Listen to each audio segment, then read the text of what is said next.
नमस्कार दोस्तों, कैसे हैं आप सब। जैसा कि आप सभी जानते हैं कि मैं आपको इंग्लिश पढ़ाता हूँ और पिछले कुछ दिनों से हम लोगों ने काफ़ी लेक्चर्स इंग्लिश के लिए हुए हैं, ग्रामर पढ़ी हुई है, वोकैब पढ़ी हुई है। लेकिन आइडियम्स एक ऐसा विषय हमारे लिए बन चुका है जो क्लास में समय बहुत लेता है और चूँकि ए से जेड तक मुहावरे हमारे सामने लिखे होते हैं, इनको याद करने में बड़ी तकलीफ़ होती है। अगर इसको मैं क्लास में कराऊँगा या आप लोगों को क्लास में डिस्कस कराऊँगा तो इसका मतलब ये कि हमारा पूरा 1 घंटा या जो टाइम है पूरा वो निकल जाएगा, बर्बाद होगा। तो बेहतर यही है कि इसको हम लोग ए से जेड तक जितने मुहावरे हैं, ए से जेड तक जितने भी मुहावरे हैं वो सारे हम लोग अच्छे से तैयार कर लें और कुछ ऐसा करें कि वो हमें क्लास में पढ़ने के बजाय ऑनलाइन पढ़ने को मिल जाए, या उस पे अगर आपको मैं लेक्चर बना के डाल देता हूँ तो आप उसको आराम से पढ़ सकते हैं। समस्या इस बात की होती है कि आप किसी भी एग्ज़ाम की बात करते हैं, एयरफोर्स की, एसएससी की, एनडीए की, जितने भी कॉम्पिटिशन वाले एग्ज़ाम हैं उन सभी में आइडियम्स का बड़ा खासा महत्व है। बच्चों को ये याद नहीं होते हैं, तैयार नहीं होते हैं और उनके नंबर यहाँ से कट जाते हैं। तो लेक्चर डालने का एक उद्देश्य यही है कि आप लोग इसको दोबारा घर पर बैठकर रिवाइज़ कर सकते हैं, पढ़ सकते हैं और जो भी लोग जिनके ग्रामर ख़राब है यहाँ से नंबर कवर कर सकते हैं। सबसे बढ़िया तरीका यही है कि इसको आप तैयार करिए और जो भी इसके मार्क्स बनेंगे वो आपके सॉलिड बनेंगे, क्योंकि इसमें जो ऑप्शन बनते हैं वो ज़्यादा गहराई में नहीं पूछे जाते हैं। आपको अगर ये सारे वर्ड तैयार हैं तो आप यकीन मानिए कि आपको इसमें अच्छे मार्क्स मिलेंगे। ठीक है, तो जो भी आप तैयारी कर रहे हैं, जिस चीज़ की तैयारी कर रहे हैं, अगर आप इंग्लिश की तैयारी कर रहे हैं, इंग्लिश कॉम्पिटिशन तैयारी कर रहे हैं तो आप इसमें देखेंगे कि आइडियम्स का इसका बड़ा खासा महत्व है। इसको तैयार करिए और जो भी स्टूडेंट भले पढ़ने में कितना ख़राब भी क्यों ना हो, आइडियम्स ए से मैंने शुरू किए हैं, ये ए से जेड तक आपके पूरे जाएंगे। इसको आप साथ साथ तैयार करते जाइएगा, रिवाइज़ करिएगा, देखिएगा नहीं तैयार है तो एक बार फिर से आप इसको रीप्ले करके देख सकते हैं। तो आज हम अपनी क्लास शुरू करते हैं। देखिए आइडियम्स के साथ में सबसे पहले हमने यहाँ पर एक आइडियम लिखा हुआ है, यह है ऑटम ईयर्स। ध्यान से देखिए क्या लिखा हुआ है, ऑटम ईयर्स। जैसा कि हम सभी जानते हैं कि ऑटम का मतलब होता है पतझड़, स्प्रिंग का मतलब होता है बसंत। स्प्रिंग माने क्या होता है, बसंत होता है, और ऑटम माने क्या होता है, पतझड़। पतझड़ का मतलब ये होता है कि पेड़ों से पत्ते झड़ जाते हैं। इसी तरह इंसान के जीवन में भी पतझड़ का समय आता है, यानी कि वो है बुढ़ापा। बुढ़ापा जब आदमी काम करना बंद कर देता है, रिटायर हो जाता है, तो जब आदमी रिटायर हो जाता है, रिटायरमेंट से लेके जो मौत तक का समय होता है, जीवन के जो अंतिम वर्ष होते हैं, the last years of life, वो क्या कहलाएगा, हमारा ऑटम ईयर्स। मैं फिर से बोल रहा हूँ, ऐसे याद कर लीजिए कि ऑटम का मतलब होता है पतझड़, और इंसान की ज़िंदगी में जब पतझड़ आता है तो मतलब बुढ़ापा आता है। वो काम करना बंद कर देता है या अपने काम से रिटायरमेंट ले लेता है। तो रिटायरमेंट से लेकर मौत तक का जो समय है वो क्या कहलाएगा, ऑटम ईयर्स कहलाएगा। ठीक है, तो हम इसको क्या सकते हैं इंग्लिश में, ऑटम ईयर्स को हम इंग्लिश में लिख सकते हैं, या एग्ज़ाम में कैसे आएगा, लास्ट ईयर्स ऑफ लाइफ। जो लोग हिंदी में लिख रहे हैं वो हिंदी में लिख सकते हैं, जीवन के अंतिम वर्ष, लास्ट ईयर्स ऑफ लाइफ। तो ऑटम ईयर्स का मतलब है लास्ट ईयर्स ऑफ लाइफ, जीवन के अंतिम वर्ष। कब से, रिटायरमेंट से लेके जो मौत तक का समय होता है। क्लियर हो गया सभी लोगों को, ठीक है। अब बात कर रहे हैं यहाँ पर आइडियम सेकंड की, आ बोन टू पिक। इससे पहले कि हम आइडियम को याद करें, आप उन वर्ड्स को ध्यान दें जो यहाँ पर लिखे हुए हैं। देखिए, बोन का मतलब होता है हड्डी और पिक का मतलब होता है उठाना। बोन का मतलब होता है हड्डी और पिक का मतलब होता है उठाना। तो हड्डी उठाना, इसका मतलब क्या हुआ, देखिए जैसे कि आपको पता होगा कि मान लीजिए कि कोई कुत्ता है, कोई डॉग है, और आपने उसके अंदर हड्डी डाल दी और भी कुत्ते उस हड्डी को खाने के लिए आ गए या उसको नोचने के लिए आ गए। तो कई लोगों के बीच जब एक हड्डी झगड़े का सबब बन जाती है, यानी कि सरदर्द बन जाती है, तो पिक मतलब उसको उठाना बेहद ज़रूरी हो जाता है। ये मुहावरा बिल्कुल उसी तरह एक ऐसे मुद्दे के लिए है, एक ऐसा गंभीर मुद्दा जिसका सल्यूशन करना बेहद ज़रूरी है, वरना ये जी का जंजाल बन जाएगा। तो जब ये मुहावरा आता है अ बोन टू पिक, तो इसका मतलब क्या होता है, अ वेरी सीरियस इशू, एक ऐसा गंभीर मुद्दा जिसको सॉल्व करना बेहद ज़रूरी है। तो इसको इंग्लिश में लिखेंगे तो कैसे लिखेंगे, देखिएगा ज़रा, very serious issue to solve. Clear हो रहा है। देखिए मुहावरे याद करना बिल्कुल कठिन नहीं है, आप उनके शब्दों पर ध्यान देंगे तो आपको याद हो जाएगा। तो जब मैं पढ़ा रहा होता हूँ या मैं बोल रहा होता हूँ, आप उन शब्दों को ध्यान से देखें और मेरे साथ तैयार करिए। मैंने सबसे पहला जो मुहावरा बताया वो बताया ऑटम ईयर्स। ऑटम ईयर्स माने क्या होता है? ज़िंदगी के अंतिम वर्ष यानी कि लास्ट ईयर्स ऑफ लाइफ। ठीक है बेटा। इसी तरह अ बोन टू पिक, एक ऐसा मुद्दा जिसे उठाना यानी कि सॉल्व करना बेहद ज़रूरी है, बहुत गंभीर विषय होता है। A very serious issue to solve. Clear बच्चों? अब बात करें नंबर 3 की, अ हरक्यूलियन टास्क। हम सभी जानते हैं कि टास्क माने होता है कार्य। टास्क माने क्या होता है? कार्य। ठीक है। देखिए इंग्लिश में बहुत सारे मुहावरे ऐसे हैं जो कि देवी देवताओं के नाम से लिए गए हैं, या सॉरी बहुत सारे मुहावरे ऐसे हैं जो ग्रीक भाषा से लिए गए हैं। कुछ ग्रीक से लिए गए हैं, कुछ लैटिन से लिए गए हैं। हरक्यूलिस ये एक देवता का नाम है जो ग्रीक लोगों के देवता माने जाते हैं। तो हरक्यूलिस देवता के हिसाब से उन्होंने एक मुहावरा बनाया हुआ है कि यार ये आपने कोई काम कर लिया है, ये तो भगवान के लायक है, आपके लायक नहीं है, ये सिर्फ भगवान कर सकते हैं। यानी कि ऐसा काम जो बहुत मुश्किल होता है। तो जो हमारे राइटर्स वगैरह थे उन्होंने क्या किया, भगवान हरक्यूलिस के नाम से हरक्यूलियन टास्क बना दिया। यानी एक ऐसा कार्य जो सामान्य इंसान के बस का है ही नहीं, बहुत ज़्यादा मुश्किल है। A very difficult task. A Herculean task मतलब अ वेरी डिफ़िकल्ट टास्क। देखिए ज़रा क्या लिखेंगे इसमें। इसमें बेटा हम लोग लिखेंगे अ हरक्यूलियन टास्क मतलब a very difficult task. Clear हो गया? तो सबसे पहला मुहावरा हमने पढ़ा ऑटम ईयर्स, ज़िंदगी के अंतिम वर्ष। दूसरा मुहावरा हमने पढ़ा एक ऐसा मुद्दा जिसे सॉल्व करना बेहद ज़रूरी है। मेरे साथ साथ याद करते जाइएगा प्लीज़, तभी आपको याद हो पाएगा। और हरक्यूलियन टास्क मतलब क्या हो गया? A very difficult task. Clear हो गया? ठीक है। अब बात कर रहे हैं नंबर 4 की, अबव बोर्ड। अबव का मतलब होता है, देखिए ज़रा ध्यान दीजिए, अबव बोर्ड अगर किसी इंसान की पॉलिसीज़, नीतियाँ, उसकी स्ट्रेटजीज़ अबव बोर्ड है, इसका मतलब ये है कि वो बहुत ही ऑनेस्ट डीलिंग करता है, बहुत ईमानदार डीलिंग करता है, उसकी सारी नीतियाँ ईमानदार हैं और उसमें कोई भी झूठ या बेईमानी नहीं है। तो जो ईमानदारी से भरा है, वेरी ऑनेस्ट, ऐसी डीलिंग को अबव बोर्ड कहते हैं। एग्जाम्पल के तौर पे आप ये लिख सकते हैं अपनी कॉपी में कि I like all his policies because all his policies, उसकी जो सारी नीतियाँ हैं, आर अबव बोर्ड यानी कि वेरी ऑनेस्ट, बिल्कुल ईमानदार हैं। तो अबव बोर्ड का जो मतलब करेंगे वो क्या करेंगे? Very honest. बताइए मेरी बात क्लियर हो रही है आप लोगों को? तो अबव बोर्ड का मतलब हो जाएगा ईमानदारी से भरा हुआ। अब बात करते हैं मुहावरे की, अबाउट फेस। ये मुहावरा बेहद इम्पॉर्टेंट है। देखिए आप सभी लोगों ने इंग्लिश में एक वर्ड ज़रूर सुना होगा, यू टर्न लेना। यू टर्न लेना, देखिए आपने सुना होगा इंग्लिश में यू टर्न। अबाउट फेस का मतलब भी बिल्कुल वही है। जब कोई इंसान एकदम से ओपिनियन में चेंज कर देता है, अपने मत में एकदम से बदलाव ले आता है, जो पहले बोल रहा था बिल्कुल उसका उल्टा बोलने लगता है, सडनली उसके ओपिनियन में चेंज आ जाता है, तो वो क्या कहलाएगा? अबाउट फेस कहलाएगा। तो इसको हिंदी में क्या लिखेंगे? इसको हिंदी में लिखेंगे अबाउट फेस, अपने मत में पूर्ण बदलाव या एकदम से बदलाव। यानी कि क्या बोल सकते हैं? U turn. अच्छा, मत को बोलते हैं ओपिनियन, तो इंग्लिश में ऐसे लिख के पूछ सकते हैं कि about face U turn in once opinion, किसी के मत में एकदम से बदलाव आ जाना या पलट जाना। क्लियर हो दोस्तों? ठीक है। तो ऑटम ईयर्स माने होगा ज़िंदगी के अंतिम वर्ष। अब बोर्न टॉपिक का मतलब होगा एक ऐसा मुद्दा जिसे सुलझाना बेहद ज़रूरी है। हरक्यूलियन टास्क कठिन कार्य, अबव बोर्ड स्पष्ट और ईमानदारी भरा, अबाउट फेस एकदम से अपने मत में बदलाव आ जाना। क्लियर हो गया? चलिए अब बात करते हैं नंबर 6 की। देखिए नंबर 6 में मुहावरा लिखा हुआ है ace up one's sleeves. Ace up one's sleeves, पहली बात तो आप लोग जान लें। देखिए स्लीव्स पर इंग्लिश में 2 मुहावरे बनते हैं। मैं फिर से बोल रहा हूँ, ध्यान सुनिएगा। स्लीव्स में इंग्लिश में 2 मुहावरे बनते हैं। एक मुहावरा है एस अप वंस स्लीव्स और एक दूसरा मुहावरा है, ध्यान दीजिएगा,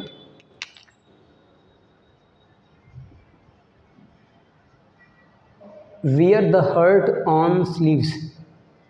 ध्यान दीजिए, वियर द हर्ट, अपना दिल हथेली पर लेकर घूमना। अपना दिल हथेली पर लेकर घूमने का मतलब ये हो गया, जो भी आपके सामने आता है आप उसके सामने अपना दिल रख देते हो, यानी मन की बात तुरंत बता देते हो। To easily express your emotions, ये कहलाएगा wear the heart on sleeves, अपनी भावनाओं को बहुत जल्दी एक्सप्रेस कर देना। ये जो ऊपर आप मुहावरा देख रहे हैं एस ऑफ वन स्लीव्स, ये बिल्कुल उल्टा है। किसी बात को छुपा कर रखना, स्पेशली जब कोई सीक्रेट प्लान होता है। तो to have a secret plan, ये इसका मतलब हो जाएगा। Wear the heart on sleeves का मतलब क्या हो गया बताइए ज़रा। अपनी भावनाओं को एक्सप्रेस कर देना आराम से, जल्दी से। और एस ऑफ वन स्लीव्स माने बेटा क्या हो जाएगा, किसी बात को छुपा कर रखना। किसी बात को छुपा कर रखना, एस ऑफ वन स्लीव्स, अपनी भावनाओं को एक्सप्रेस कर देना। Wear the heart on the sleeves. Clear हो गया? ठीक, इसको नोट कर लीजिएगा। अब आगे बढ़ते हैं। बात कर रहे हैं नंबर 7 में कि all and sundry. All and sundry का मतलब होता है सभी से बराबर बराबर व्यवहार करना बिना किसी भेदभाव के। टू बिहेव एवरीवन इक्वली, ये बोल सकते हैं। विदाउट माने होता है के बिना। डिस्क्रिमिनेशन माने होता है भेदभाव। मैं स्पेलिंग लिख देता हूँ डिस्क्रिमिनेशन, ये देखिए ज़रा, DISCRIMINATION, विदाउट एनी डिस्क्रिमिनेशन। तो ऑल एंड सन्ड्री, बिना किसी भेदभाव के। फिर से देखिए, ऑल माने सभी से बराबर बराबर बिना किसी भेदभाव के व्यवहार करते हैं। तो इंग्लिश में बोलेंगे to behave equally without any discrimination, बिना किसी भेदभाव के व्यवहार करना। अलाइव एंड किकिंग बहुत सरल मुहावरा है। इसका मतलब होता है कि कोई इंसान जिंदा है, किक मतलब लात मार रहा है, मतलब बहुत हेल्दी है, पूरी तरह से स्वस्थ है, उसे कोई चोट नहीं आई है, वो कम्प्लीटली हेल्दी है। तो अलाइव एंड किकिंग का मतलब आप नोट कर लेंगे, पूरी तरह से स्वस्थ, कम्प्लीटली हेल्दी। ठीक है।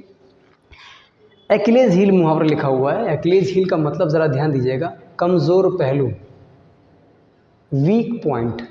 मैं फिर से बोल रहा हूँ, लिखने की ज़रूरत नहीं, पहले समझ लीजिए। एक्लेज हील का मतलब है कमज़ोर पहलू। जैसे कि आपके पास, आपके कैरेक्टर में कोई ना कोई ऐसी वीकनेस ज़रूर होगी, ऐसी कोई चीज़ ज़रूर होगी जो आपका वीक पॉइंट कहलाएगा। तो आज के बाद आप वीक पॉइंट याद करने के बजाय ये याद कर लें कि it is my Achilles heal.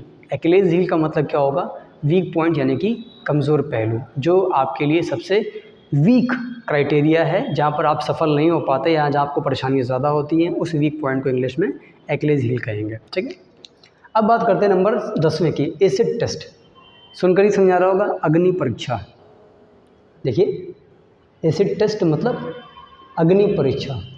अब अग्नि परीक्षा मैंने हिंदी तो मैंने लिख लिया है, लेकिन इंग्लिश में क्या बोलेंगे, अग्नि परीक्षा को इंग्लिश में क्या बोलेंगे। अग्नि परीक्षा का मतलब ये होता है कि आप ऐसी जगह से, ऐसी सिचुएशन से गुजर रहे हैं जो आपके लिए एक टेस्ट की तरह है, जहाँ पर जिसको क्वालिफाई करना जाए, जहाँ से गुजरना है, उसको पास करना बेहद मुश्किल होता है। फिलहाल अग्नि परीक्षा को इंग्लिश में हम लोग क्या बोल सकते हैं, ऑर्डल। ये देखिए ज़रा, ऑर्डल स्पेलिंग क्या है, ORDEAL, ऑर्डल। ऑर्डल का मतलब क्या हो गया, अग्नि परीक्षा, यानी कि वेरी डिफ़िकल्ट टेस्ट या difficult time of life. Clear हो गया? ये क्या कहलाएगा, एसिड टेस्ट, अग्नि परीक्षा। चलिए, नंबर 11वां आप सभी को पहले से पता है, ये मैंने सिर्फ इसलिए लिखा है ताकि मैं आपको इसके ऑप्शन बता पाऊँ।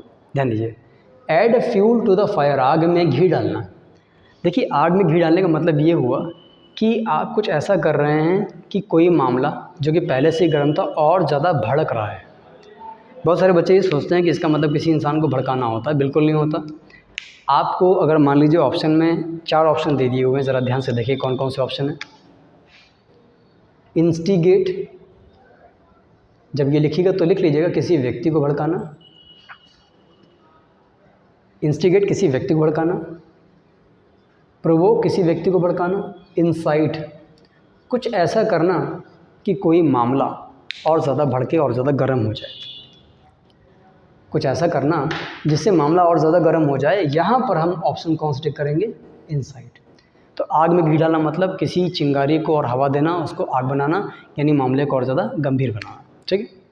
अब बात करें नंबर 12वें की, around the clock. Around the clock का मतलब होता है दिन भर, यानी कि 24 घंटे, फॉर 24 आवर्स। अगर आपने किसी इंसान से ये बोला हुआ है कि ये जो ऑर्गेनाइजेशन, ये जो संस्था है, ये आपको 24 आवर्स सर्विस दे रही है, तो आपको 24 आवर्स बोलने की ज़रूरत नहीं। आप ये बोल सकते हैं, this organization is for service around the clock, यानी कि 24 आवर्स। बताइए, मेरी बातों को समझ आ रही है? ध्यान से सुनेंगे तो ज़रूर याद होगा। ठीक है, एक काम करते हैं, एक बार फिर से पूरा रिवाइज़ कर लेते हैं जितना हमने पढ़ा हुआ है। देखिए ज़रा, ऑटम ईयर्स, जीवन के अंतिम वर्ष। देखते जाइएगा शब्दों को, याद करते जाइएगा मेरे साथ साथ में। अब बोर्न टू पिक, साथ साथ याद कर रहे हैं। अ बोन टू पिक, यानी कि एक ऐसा गंभीर मुद्दा जिसे सॉल्व करना बेहद ज़रूरी, जिस तरह कुत्तों को लड़ने से बचाने के लिए हड्डी को उठाना ज़रूरी है, वैसे ही लोगों को शांत करने के लिए उस मुद्दे को सॉल्व करना बेहद ज़रूरी है। हरक्यूलियन टास्क, बेहद कठिन कार्य। अबव बोर्ड, स्पष्ट और ईमानदारी भरा, फुल ऑफ ऑनेस्टी, ये लिख सकते हैं। अबाउट फेस, अबाउट फेस एकदम से फेस बदल देना, यानी कि एकदम से अपने व्यवहार में चेंज लेना, अपने मत में एकदम से बदलाव ले आना। Ace up one sleeves, ace up one sleeves बताइए क्या है। एज अप वन स्लीव्स का मतलब हो जाएगा किसी प्लान को छुपा कर। देखिए मैंने 2 मुहावरे बताए थे, एक का मतलब बताया था जल्दी अपनी भावनाओं को एक्सप्रेस कर देना, कौन से मुहावरे, स्लीव्स वाले, वो था wear the heart on sleeves, to express your emotions very easily. और ये जो मुहावरा लिखा हुआ है किसी प्लान को छुपा कर रखना, to have a secret plan, to have a secret plan. All and sundry, सभी से बराबर बराबर बिना भेदभाव के व्यवहार करना, भेदभाव को इंग्लिश में बोलते हैं डिस्क्रिमिनेशन, तो विदाउट एनी डिस्क्रिमिनेशन मुहावरे पे ऑप्शन में लिख सकते हैं। अलाइव एंड किकिंग मतलब सक्रिय अवस्था में होना, पूरी तरह से हेल्दी होना, एक्टिव होना। एक्लेज हील, कमज़ोर पहलू। एसिड टेस्ट, अग्नि परीक्षा, यानी कि ऑर्डर, आग में घी डालना यानी मामले को भड़काना। ये 2 ऑप्शन टिक नहीं करेंगे, हम ऑप्शन कौन से करेंगे, इनसाइड। अराउंड द क्लॉक क्या हो जाएगा, 24 घंटे। एल्मा मैटर क्या है, ज़रा ध्यान से देखिएगा। एल्मा मैटर का मतलब है पूर्व कॉलेज, वो कॉलेज जहाँ से आपने ग्रेजुएशन किया हुआ है, शिक्षा दीक्षा ग्रहण की है, आपका जो फॉर्मर कॉलेज है, फॉर्मर मतलब पूर्व, ये देखिए फॉर्मर मतलब पूर्व, तो जो फॉर्मर कॉलेज जहाँ से आपने शिक्षा दीक्षा ग्रहण की है उसको इंग्लिश में एल्मा मैटर कहते हैं। ध्यान से सुनिएगा, जिस कॉलेज से आपने अपनी ग्रेजुएशन या शिक्षा दीक्षा पूर्ण की है, अपनी एजुकेशन कंप्लीट की है, वो कॉलेज क्या है, एल्मा मैटर है। लेकिन वो स्टूडेंट जो पूर्व छात्र है कॉलेज का, उसको इंग्लिश में हम लोग बोलेंगे एल्यूमिनस। एल्यूमिनस मतलब पूर्व छात्र, और एल्यूमिनस पूर्व छात्र का जब बहुवचन यानी कि प्लूरल बनाएंगे तो क्या होगा, एल्यूमिनी। फिर से देख लीजिए, एल्मा मैटर पूर्व कॉलेज, एल्यूमिनस पूर्व छात्र, इसका बहुवचन यानी कि प्लूरल क्या बनेगा, एल्यूमिनी बनेगा। क्लियर है, एल्मा मैटर पूर्व कॉलेज, एल्यूमिनस पूर्व छात्र, बहुवचन क्या होगा, एल्यूमिनी। ये लिखा है दोस्तों अल्टर ईगो। अल्टर ईगो क्या है, जिस तरह मैंने आपसे बताया था पहले भी, शायद आपको याद होगा, जिस तरह पत्नी के लिए मुहावरा यूज़ करते हैं बेटर हाफ, अर्धांगिनी के लिए, जैसे आपने बोला वो मेरी पत्नी है, she is my better half, ऐसे ही अगर आपका इंसान कोई जिगरी दोस्त है, आपका बेस्ट फ्रेंड है, तो इंग्लिश में क्या बोलेंगे, अल्टर ईगो। तो अल्टर ईगो माने क्या है बताइए ज़रा, बेस्ट फ्रेंड, बेहद नज़दीकी दोस्त, बेहद नज़दीकी दोस्त। बेस्ट फ्रेंड को हम इंग्लिश में दोस्तों ये भी कह सकते हैं, देखिए ज़रा, a bosom friend, best friend, alter ego, best friend, bosom friend, best friend. Clear है, चलिए अब बात करते हैं मुहावरे की। ऑल ईयर्स, ऑल ईयर्स का मतलब हो जाएगा जब सभी लोग अपने कान लगाएं, सभी लोग अपने कान लगाएं बैठे हों, किसी चीज़ को लेकर बहुत ज़्यादा उत्सुक हों, तो ध्यान से सुनने के लिए हमेशा क्या लगाते हैं, ऑल ईयर्स।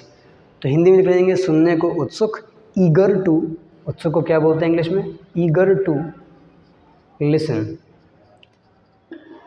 पुराने ज़माने में जब भी लोग ढोल बजाकर कोई अनाउंसमेंट करते थे कि सुनो सुनो सुनो, तो हमेशा जब इंग्लिश में इस तरह का कोई सीन आता है किसी मूवी में, अगर आपने देखा हो, तो वहाँ पर हमेशा यही बोलते हैं कीप योर ऑल ईयर्स, यानी कि बहुत ध्यान से सुनिए।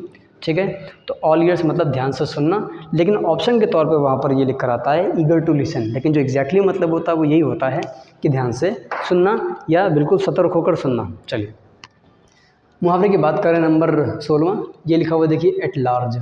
एट लार्ज क्या है, देखिए जब भी कोई व्यक्ति बहुत लंबे समय तक कानून से फरार रहता है, जब भी कोई व्यक्ति बहुत लंबे समय तक कानून से फरार रहता है, कानून की पकड़ में नहीं आ रहा होता, उसको बोलते हैं he is at large. He is at large, वो कानून से फरार है। अब आपको पता होना चाहिए कि फरार को इंग्लिश में क्या बोलते हैं। जिस तरह लापता व्यक्ति को इंग्लिश में मिसिंग कहते हैं, मिसिंग कहते हैं, वैसे ही फरार को इंग्लिश में, फरार को इंग्लिश में देखिए क्या बोलते हैं, एब्सकॉन्डिंग। ये देखिए क्या बोलते हैं, एब्सकॉन्डिंग। एब्सकॉन्ड क्या है? फरार होना क्रिया है, ये ओ लिखा हुआ है ABSCOND, और सिर्फ फरार को क्या बोलेंगे? एब्सकॉन्डिंग, फरार। तो जो व्यक्ति कानून की पकड़ से फरार है उसको बोलते हैं he is at large. Clear हो गया दोस्तों? चलिए आगे बढ़ते हैं। आगे लिखा हुआ है एट क्रॉस पर्पस, जब दो लोगों के पर्पस क्रॉस करें, आपस में ना मिलें, विचारों में मतभेद हो, तो क्या बोलेंगे? At cross purposes. At cross purpose क्या होगा? विचारों में मतभेद या विरोधी व्यक्तियों को बोलते हैं एट क्रॉस पर्पस। अब ज़रा ध्यान दीजिएगा, विचारों में विरोध को, जब दोनों के विचार आपस में मिलते नहीं हैं, उनको बोलते हैं कॉन्फ्लिक्शंस। कॉन्फ्लिक्शंस लिख लीजिएगा, विचारों में विरोध यानी विचार आपस में ना मिलना। चलिए एक लास्ट मुहावरा लास्ट में रह गया है, देखिए, एप्पल ऑफ डिस्कॉर्ड। डिस्कॉर्ड माने क्या होता है? झगड़ा। झगड़े की स्पेलिंग में डिस्कॉर्ड में क्या लगा हुआ है? ओ लगा हुआ है, लेकिन इसी ओ की जगह हम ए लगा दें तो क्या होगा? डिस्कार्ड। तो डिस्कार्ड का मतलब क्या हो जाएगा? कोई चीज़ त्याग देना, छोड़ देना, या उससे अपना पीछा छुड़ा लेना। फिर से देखिए, डिस्कॉर्ड ओ वाला है, ये झगड़ा है। डिस्कार्ड ए वाला है, इसका मतलब त्याग देना है। झगड़े की जड़ को, फसाद की जड़ को इंग्लिश में बोलते हैं कॉज ऑफ क्वारल, QUARREL। ठीक है, QUARREL, क्वारल। तो ये क्या कहलाएगा? Apple of Discord. तो जिस चीज़ के आपस में झगड़ा हो रहा हो वो चीज़ क्या कहलाएगी? Apple of discord. जैसे कश्मीर बहुत दिनों तक भारत और पाकिस्तान के बीच में झगड़े की जड़ रहा है, तो Kashmir has been an apple of discord between India and Pakistan. और ये जो डिस्कॉर्ड है इसका मतलब क्या हो गया? त्याग देना। तो एक बार फिर से पूरा रिवाइज कर लेते हैं, आप मेरे साथ साथ याद कीजिएगा। देखिए ज़रा, ऑटम ईयर्स, जीवन के अंतिम वर्ष। अ बोन टू पिक, एक विषय जिसे निपटाना बेहद ज़रूरी है, गंभीर मुद्दा। हरक्यूलियन टास्क, देखिए क्या हो जाएगा? कठिन कार्य। अबव बोर्ड, स्पष्ट और ईमानदारी भरा।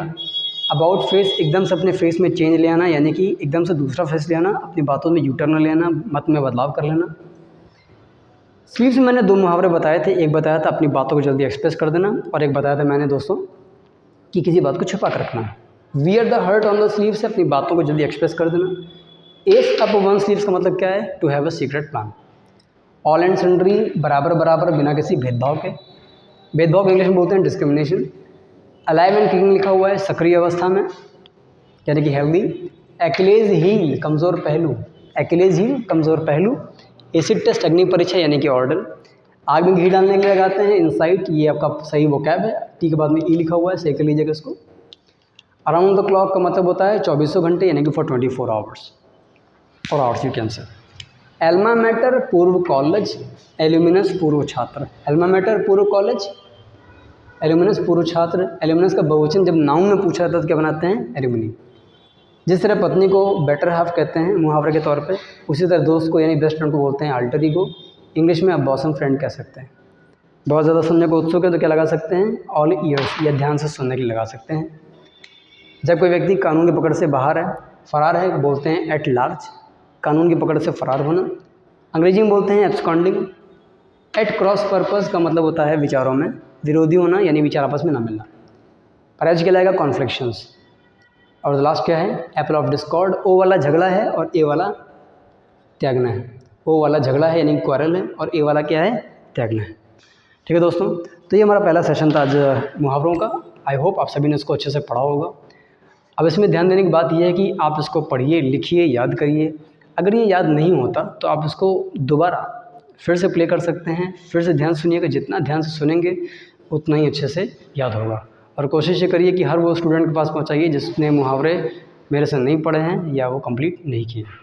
ध्यान से पढ़िएगा। इसका अगला सेशन मैं जल्द ही कल या परसों में डाल दूँगा, इसको आप तब तक याद करिएगा। ठीक है दोस्तों, मिलते हैं नेक्स्ट टाइम पे। Thank you.